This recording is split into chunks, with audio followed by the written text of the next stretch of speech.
I think he was excited to join the trip because I really made it important when we first met that I love traveling. So either he would have to join or he have to be patient when I travel. So I've never met anybody who 2 months or 3 months into meeting each other would say, okay, I'm going to join on a trip. That includes your family too. And my trips to Europe, they always include visiting my parents and then stopping somewhere else. Welcome to International Love Stories, the podcast about intercultural relationships. My name is Christina, and in today's episode, I would like to welcome an interesting combination, let's say like this. I can't wait for you guys to listen to their love story as well. So I would like to give a warm welcome. Thank you so much for being here today. And I'm so excited that you took the time to meet with me. I know it's quite early in the US at the moment. It's 8 a.m. And I hope you guys are doing fine. Good morning, and thanks for having us. I know you interview different intercultural couples, and I thought that would be one different case that your followers can hear about. I would like to start the conversation a little bit with talking about you. So just go ahead and introduce yourself. Who are you? What are you doing? Where you're from? Tell us all about you. Okay, I will start. My name is Iliana, and I'm originally from Bulgaria. And after my graduation, I got a fellowship in the States. I worked here for a few years. And when I got my citizenship, I moved to the UK, to the Netherlands, Australia, and then came back. I work as a research scientist for the National Weather Service. And I met this young man 6 years ago, 7 years ago, here in Chicago. And I'm Ryan. I grew up here in the States, actually in Ohio, and was looking for a partner and managed to meet Iliana online.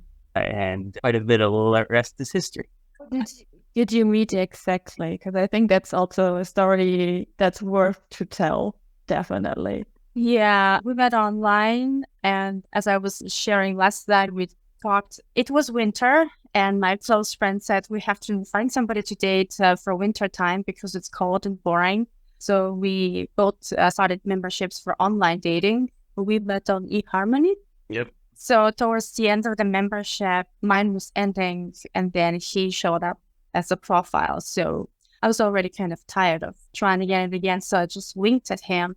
And he replied, and then his profile disappeared because I was getting tired of eHarmony myself. I didn't feel like I fit the profile of a typical eHarmony user. What is a typical eHarmony user? Oh, eHarmony is just a website where instead of just making your own profile, you have to answer about 150 questions. So they try to match the two personalities by 29 criteria. And if you don't match anybody, they don't send you any suggestions. So it's kind of complicated process to match with somebody. And when it was time to meet, finally, I was under the weather and he was a little bit late. So I wasn't sure what to do exactly. I was not very late, like a couple minutes, but yeah, we met and it was a little bit awkward that first. I wasn't in the mindset to really enjoy the day. So it was a little bit like a job interview, questions, answers. But I remember that a waitress mixed up our order and he was really nice to her. He didn't get upset or anything. And yeah, I mean, his questions were the important ones. So that's how it started. And ironically, about a year and a half after we met, when we moved in, we ended up just a block away from the restaurant where we first met.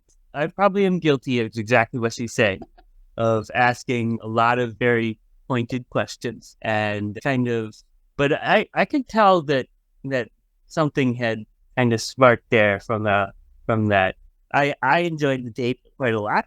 I didn't know that she was getting impatient at the start, but actually towards the end, she gave me a lift home, and I could tell she was a little nervous because she almost turned down the street the wrong way.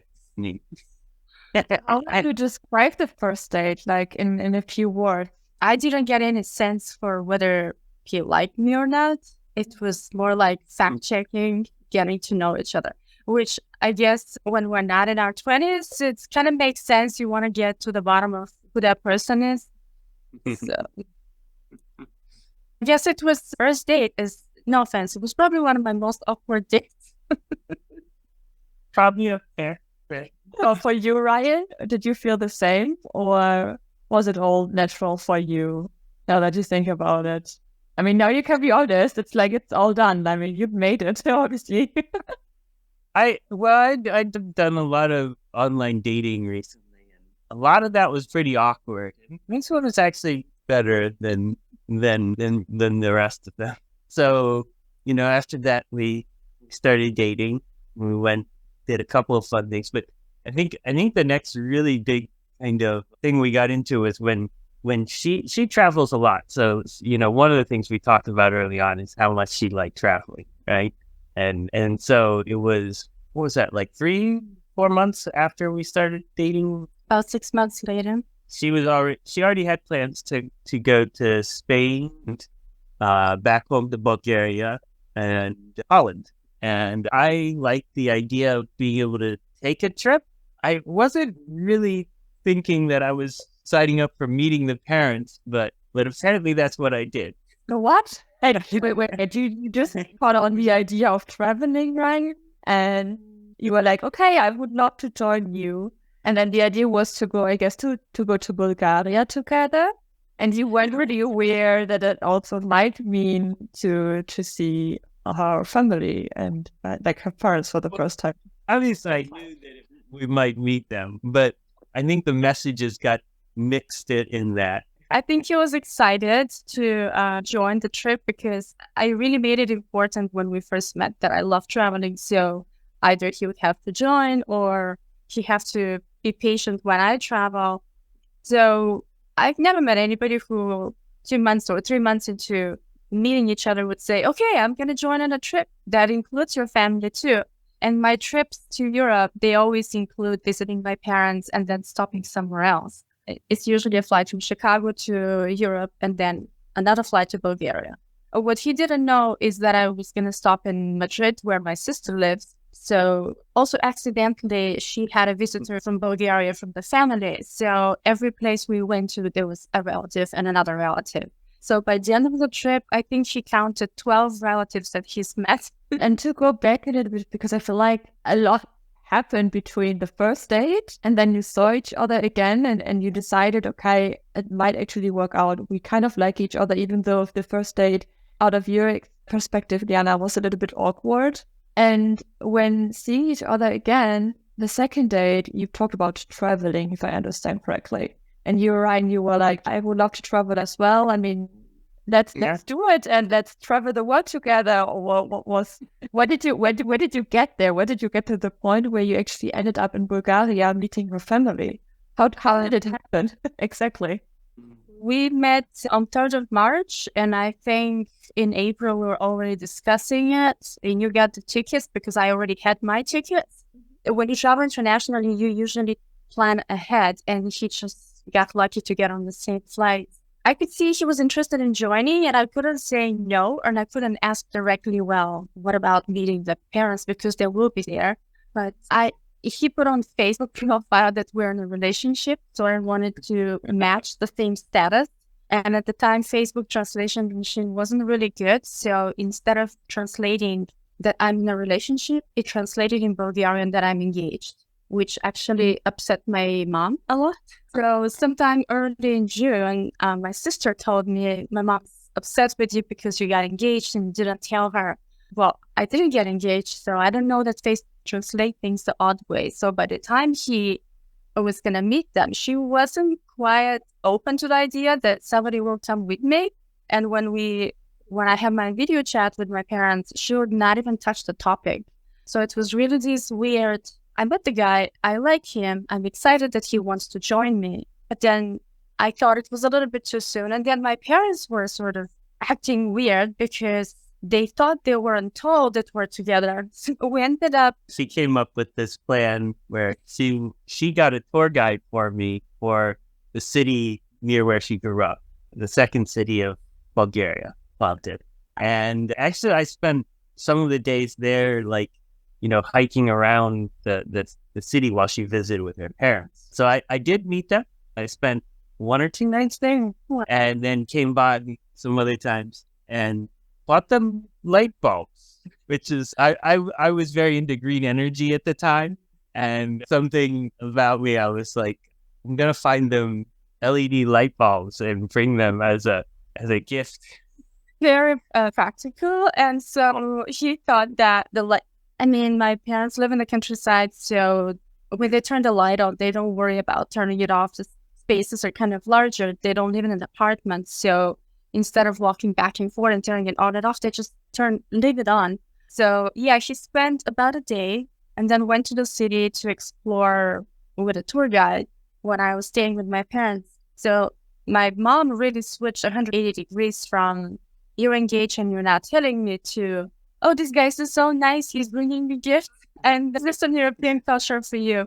I'm going to be very cautious and very conservative and very not convinced until I see you. And then once I like you, then I have to feed you. So he was pretty good with eating everything my mom made. So we just went back last September, which is 6 years later or 7 years later.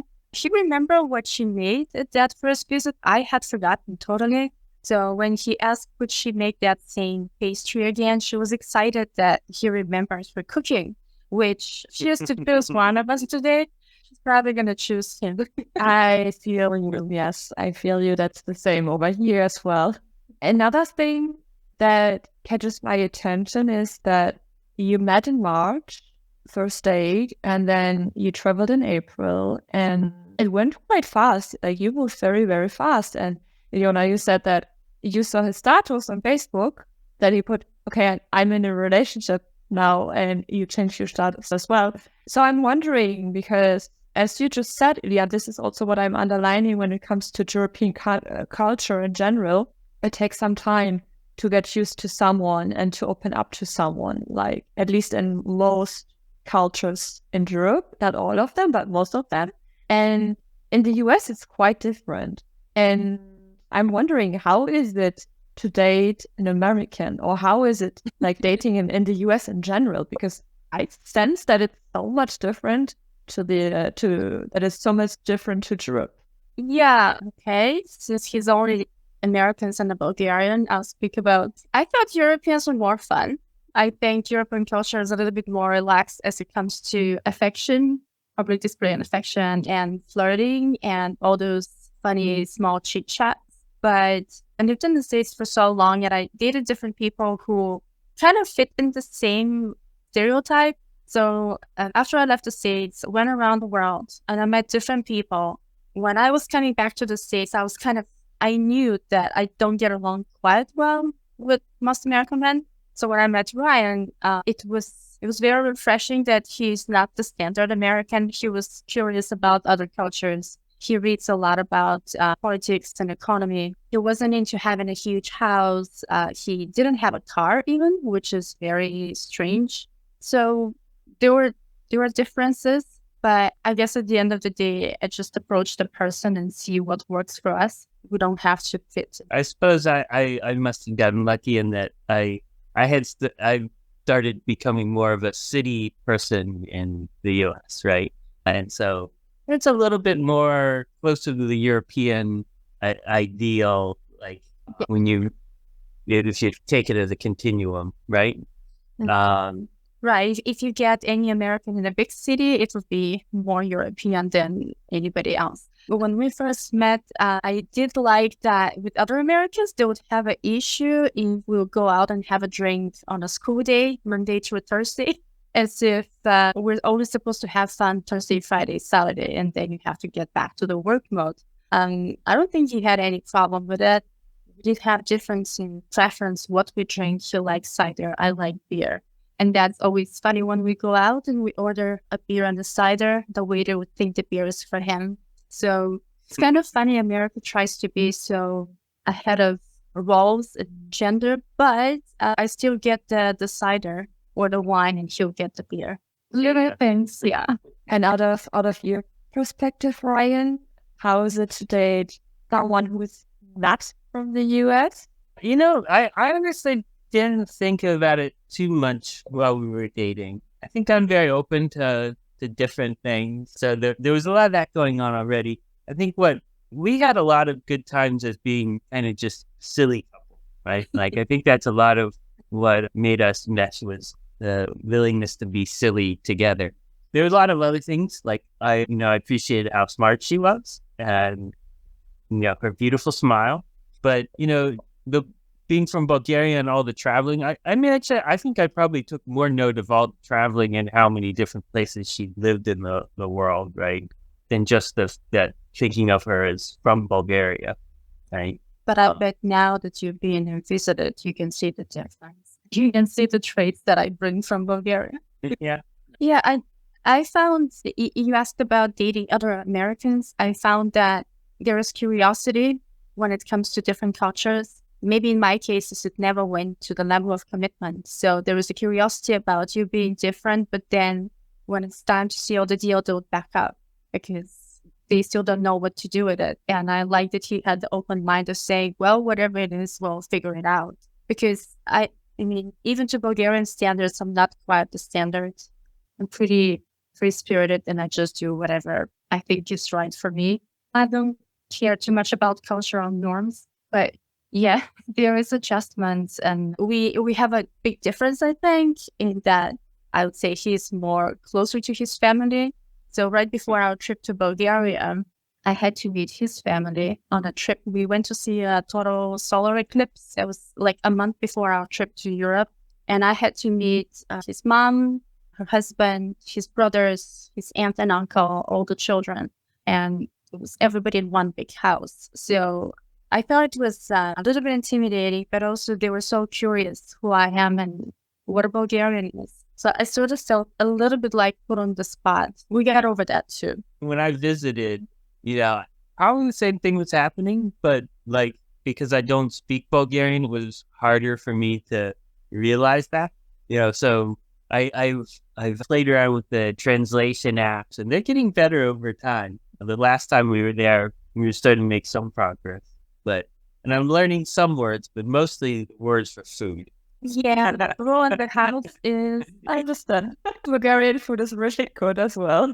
The rule we have is if you want certain Bulgarian food, you have to learn how to say it and then I'll make it. Certainly there's cultural differences, but I guess we don't focus on the differences. We try to focus on the common things and how we get along and how we make it over, how we fix problems. The traveling was important for me because I imagined that one day we'll live in Europe again.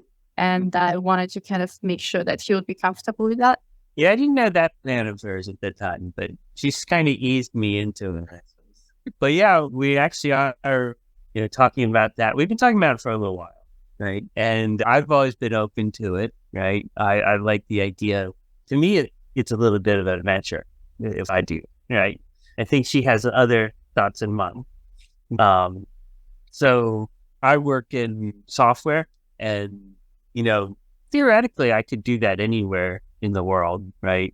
And I also have thoughts about like what I want to do, later in life. And, one of those things is I want to kind of be part of what I'd call international development kind of things. And I think that might be something I can do from then.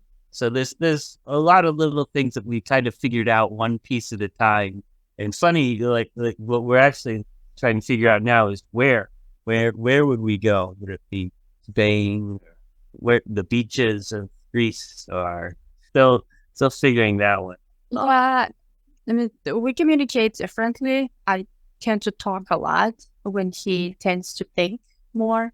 So sometimes I had to learn to slow down, push the brakes on my statements and excitement and give him time to kind of catch up. Or sometimes I learn to think through all the options before just making a commitment to one idea or be open to what he would suggest. It's like you talk it out loud because it's an option. Like there's so many options in life in general. And I love the fact that you were so precise, Iliana, that you were like, okay, I see on an island in Greece having a coffee shop. That's very precise already. It's not like, okay, maybe someday we're gonna move to Greece and let's see how we like it. It's like I have the vision. It's there already. So I understand you, Ryan, that you got the idea that she's very serious about it. And then you started planning ahead already. And she was like, wait, stop. What are you doing there? I just put out loud. Yeah, well, that's where my experience moving from place to place comes really handy because I know what a move takes. You just pick the place, pick the city, you research it, and then you call the movers. And then 3 months later, they'll come pick up your boxes. And 6 months later, you'll get them at the new place. To me, it's simple like that. But yeah, that's where I had to learn to just give him time to sort of warm up to an idea, because if we're going to do it together, he has to feel comfortable and at least half excited and so on. And recently, we've been talking about new destination, which he came up with. Barcelona. And now I know what it feels like not to have thought of a place first, because now I'm the receiving end of that excitement. Like, why Barcelona? Well, so we did go to a couple of the Greek islands, right? And I think one of the things I realized being there, they're beautiful, but I would be very far away from things there. And so I think I know that she likes good weather and beaches. And so I started looking for a place that would be more cosmopolitan, more connected to things, but still have those other things, right? And so I took out Weather Park. It's a site that'll tell you about like the weather, and just went all along the coastline and just thought of anything that in Barcelona is attracted to me because it has a very good transit system. It's very compact, and I love Spain, like what I've seen it so far, right? But I've never been to Barcelona, so we still have to go there. It's more of an idea. So I showed him how to dream a place he's never seen. Is it now that I think about it, Iliana, the past few years, you have been to different places. You have lived in different places as well. Is the US the longest that you've been committing to the past few years since you're traveling so much? Yeah, so I lived in the States almost 7 years nonstop. Then I went to the other places, and then I came back, and it's been another maybe 7, 8 years. How does that feel after living in different places and being so spontaneous? I mean, even when I have moved, I've changed jobs usually every 2-3 years. So when I first came to the States, I went from one to another too. So I lived in Arizona, Washington State, Illinois, and Wisconsin. And when I came back, I've been at the same job, the same company, but I lived in DC first, then back to Madison, and now in Chicago. And in Chicago, I was in my apartment and then in our apartment. So I do think that I have a period of 3 years at most, and then something in my head switches. It's a habit of, is it time to change something, to move somewhere? So with him, I'm breaking the pattern. I compare the places I've lived, and if I can put the best parts of every country in one, I will, but it's impossible. So my approach has been just whatever works best here, focus on that and enjoy it, because also you never know when it's going to end. It's so exciting to move to a new place. Always you have to say goodbye to many things, and it kind of doesn't hit you until the last couple of weeks, because you make plans, you're all excited, you deal with logistics, but when it happens, I was telling him on the way to Bulgaria this year how for the people who are still in Bulgaria, I come back. So it's one person changing. And when I go to Bulgaria, I have to almost switch like personality. The two hard drives in my head, one is how to live in America and one is how to live in Bulgaria. So I kind of had to prepare mentally for the different culture, for the different interactions, for the way people are and the way they expect me to be, because they don't even think that I might appear slightly different person here. So when I have him with me, I had to, in a day, be my old self with my parents and be my new self with him. And sometimes that's exhausting. So you had to it takes a day or two to get used to the switch. But US is fine. Is it the best place in the world? Maybe it's one of the better ones, but there's so many places that are also good. So, no offense. There's a reason why you move to different places. It always worked out. Otherwise, you wouldn't do it, I guess. And somehow you figured it out. I'd been to Europe before that. Not a lot. I'd been to Greece. I'd taken a cruise that went from Greece to Istanbul and some of the Black Sea. And actually, she was telling you about the trip she took where we went to see a solar eclipse. That one was one as well. So the history there is I have a grandfather who went and saw like 15 total solar eclipses. He was a science guy, and got into the astronomy side of that and all that. And so I had this was the second one I had gone along with. The first one is in the Caribbean. But so I had taken that trip, and then I'd also been to Ireland and Mexico and some Caribbean stuff. Yeah, I guess that was about all I'd done. Seemed like enough at the time, but now after so many travels with her, it starts to seem like less. The first eclipse he went to was actually off the coast of Bulgaria, and I was a researcher at the time. So my team and my lab was at the beach at the Black Sea to measure the eclipse. So we were actually just about 100 kilometers apart. So sometimes we joke that it wasn't written in the stars, but it was written in the sun. Because really, not many Americans know of Bulgaria or have been there. So when we first met, then I was kind of Googling his name and kind of doing a bit of social stalking. I noticed that he had pictures in Bulgaria, which was sort of a little bit odd. So we had landed in an old Bulgarian town on the Black Sea, and that actually influenced our first trip back there. One of the days we took a drive out to the coast and first had lunch with her uncles, so met more and more of the family there, but then went to this city. It was kind of romantic, but it also became it rained a lot that day. It was raining cats and dogs. One of our umbrellas broke. The wind was so strong because it's on the sea, so the wind is strong.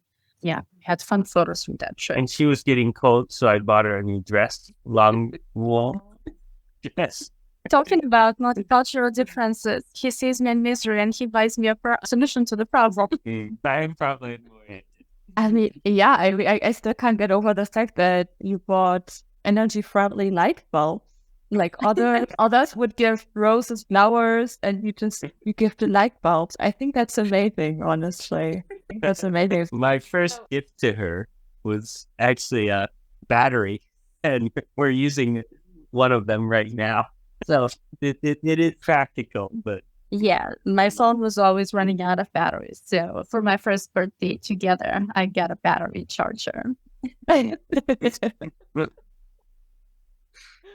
then talking a little bit about, we've been talking about the past few years. You guys are together since 7 years, you've mentioned at the beginning. What plan do you have for the future? Because right now you're living close to the restaurant where you had your first date. And it would be such a fun story if you would live close to where you almost met during the I just a great story, but I guess Bulgaria is not an option for you, or what's going to happen next for you guys? I've never thought about the Bulgarian Black Sea as a place to live, but it is a beach and the weather is nicer than Chicago, so technically I just I think I haven't thought about it.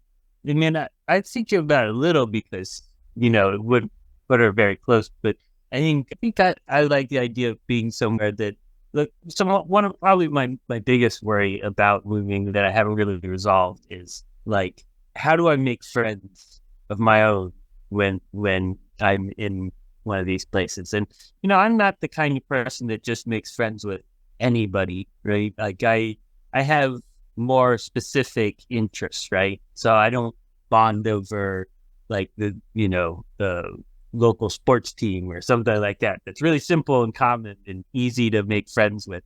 I get interested in like philosophy or something like that. So I feel like there has to be a wide enough people that I can communicate to, and so like I worry about the small places in that sense. I was doing this test. It was career oriented, but it also applies to life, where that dream of living on an island is very pretty and looks great in the movies, but I too need my community. I like to meet all kind of people, so ideally a place that's international hub would be best.